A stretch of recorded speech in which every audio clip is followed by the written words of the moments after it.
السلام علیکم ورحمۃ اللہ وبرکاتہ۔ امید ہے کہ آپ حضرات خیریت سے ہوں گے۔ دیکھیے، کتاب کا اصل مزہ تو کتاب کو ہاتھ میں لے کر پڑھنے میں ہے، اسی میں وہ برکت بھی ہے، روحانیت بھی ہے۔ لیکن بسا اوقات بہت سے مقامات پر ایسا ہوتا ہے کہ کتاب آپ کے ہاتھ میں نہیں ہے اور آپ کو ضرورت پیش آتی ہے کتاب سے استفادے کی۔ اس حوالے سے بہت سی موبائل اپلیکیشن آ چکی ہیں جو اس ضرورت کو پورا کرتی ہیں۔ آج ہمارے سامنے قرآن کریم کا ایک بہترین ترجمہ موجود ہے جس کی شاندار اپلیکیشن مارکیٹ میں آ چکی ہے، اور وہ ترجمہ ہے شیخ الاسلام حضرت مفتی محمد تقی عثمانی صاحب دامت برکاتہم کا۔ نہایت آسان اور پیارا ترجمہ ہے۔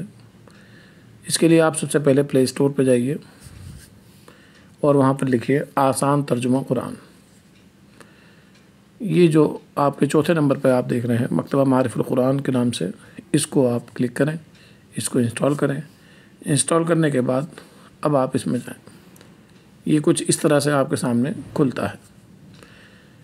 سورت کی ترتیب بھی ہے اور پاروں کی ترتیب بھی ہے۔ جس ترتیب سے آپ دیکھنا چاہیں دیکھ سکتے ہیں۔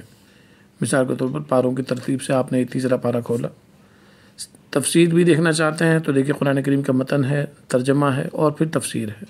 صرف ترجمہ دیکھنا چاہیں تو ترجمے پہ کلک کیجیے۔ قرآن کریم کا متن ہے اور ترجمہ ہے۔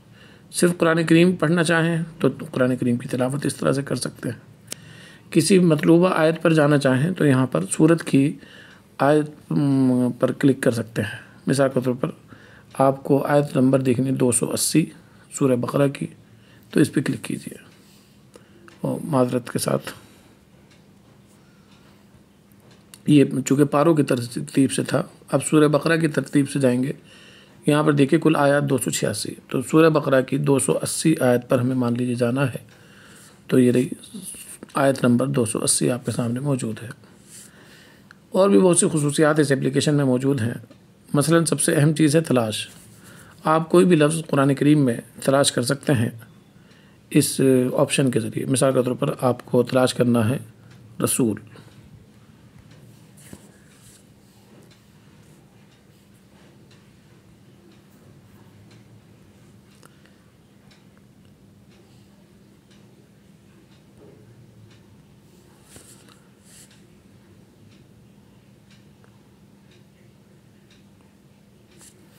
بہت سی خصوصیات اس اپلیکیشن کی ہیں۔ ان میں سے ایک جو خصوصیت ہے وہ ہے تلاش کی۔ تلاش کے ذریعے آپ کوئی بھی لفظ اس میں تلاش کر سکتے ہیں۔ مثال کے طور پر آپ کو تلاش کرنا ہے جنت، تو اب جنت کہاں کہاں پر ہے یہ دیکھیے، یہاں پر یہ لال رنگ میں اس کے ترجمے میں جنت موجود ہے، یہاں پر جنت موجود ہے۔ تو اس طرح سے کوئی بھی لفظ آپ تلاش کرنا چاہیں تو آپ تلاش کر سکتے ہیں۔ مثال کے طور پر یوسف ہمیں دیکھنا ہے کہ قرآن کریم میں کہاں پر موجود ہے، تو اس کو تلاش کر سکتے ہیں۔ سیٹنگ میں جائیں گے۔ سیٹنگ میں قرآن کریم کا فونٹ آپ چھوٹا بڑا یہاں سے کر سکتے ہیں، ترجمہ کا فونٹ چھوٹا بڑا کر سکتے ہیں، اسی طرح سے تفسیر کا فونٹ بھی۔ تو کل ملا کر یہ ایک اپلیکیشن نہایت شاندار ہے۔ آپ اس کو انسٹال کیجئے اور قرآن کریم کے ترجمے سے استفادہ کیجئے۔ اس کا لنک میں آپ کو ڈسکرپشن میں دے دوں گا۔ والسلام علیکم ورحمۃ اللہ وبرکاتہ۔